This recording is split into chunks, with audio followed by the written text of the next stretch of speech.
we're standing in the threshold. One more step, and I think we're in big trouble, and the world is going to change. And we have to be prepared for it, and we have to be willing to stand up. But the center won't hold anymore. When you have 4-year-olds shooting at police, when you have 6-year-olds beating on police officers, when you have a guy who tried to stab a candidate in New York, who failed in his attempt to assassinate that guy, that they take him to jail and the judge releases him that night on his own recognizance, we're in a different league entirely. When you have the FBI going door to door, as they are in Delaware, and as they are threatening to do to the sheriffs in Missouri, demanding that they see your gun, or demanding that they get all of the names of people that have a concealed carry permit, you are in a different world. When you have a president saying he is going to issue an emergency order and declare a national emergency on climate, of all things, you're about to lose your republic.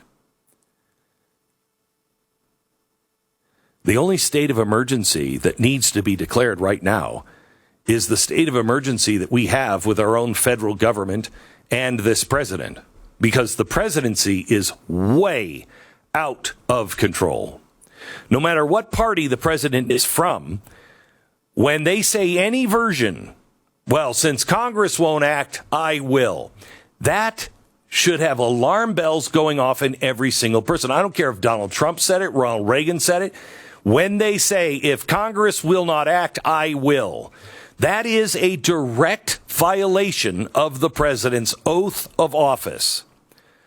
Most Americans have no idea how weak the office of the president should be. But Woodrow Wilson put the cabinet together, his little advisors, and then those little advisors hired people, and they made all of these departments. And now the president can tell these departments exactly what to do, and in effect, he makes laws. And I think Americans prefer it this way. I really do.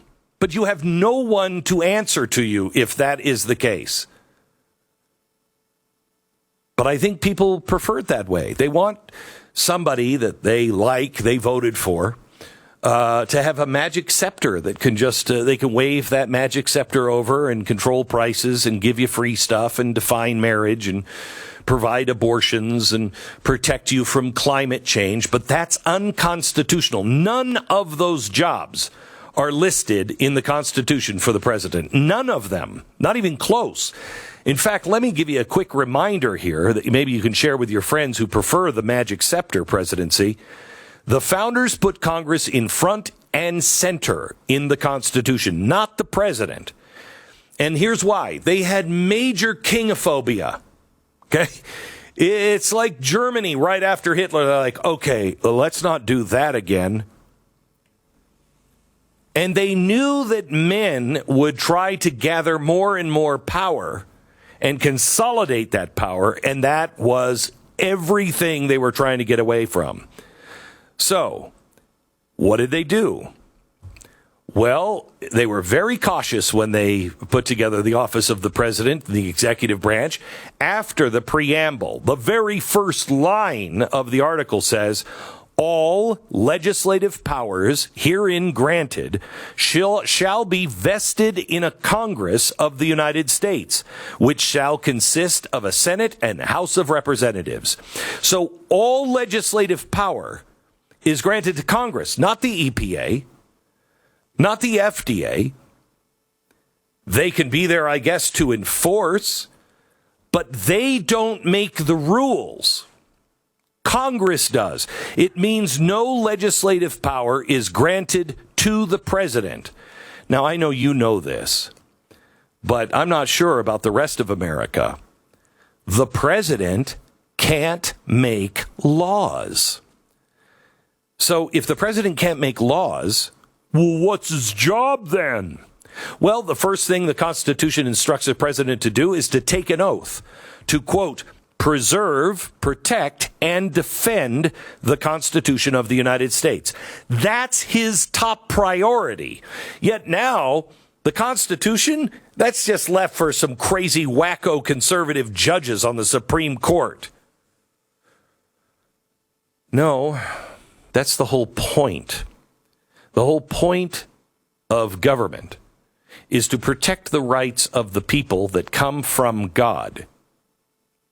And when a government becomes hostile to those rights, the people need to rethink things. The president can negotiate treaties. He can grant pardons. He's the commander-in-chief. Supreme Court justices. He can appoint other positions, again, with Senate approval. He can give Congress a State of the Union in a written report. Doesn't have to be a speech. That was Woodrow Wilson. Stop it! He can recommend measures that he thinks are important for their consideration. He's expected to receive the heads of state. He's expected to make sure the laws are faithfully executed. And that's it. That's it. The founders knew executive power will become executive abuse. So they designed the Constitution with precision to ensure the president was kept in check. Yeah, he had veto power over legislation, but that could be reversed by 2/3 majority in Congress. And by the way, the president just was like, I don't like that. The president had veto power if he felt it was unconstitutional. And he could make appointments. Most of them had to be confirmed in the Senate. In other words, the people kept the president in check. House of Representatives, the Senate, and the people. The Constitution, as it was ratified, gives the president very few powers. There's nothing in the Congress or nothing in the Constitution that talks about his agenda or taking action because the Congress won't. Everything about corrective action, when he doesn't like it, he can just say, you know what, we're not listening to the Supreme Court that time. That's not in the Constitution.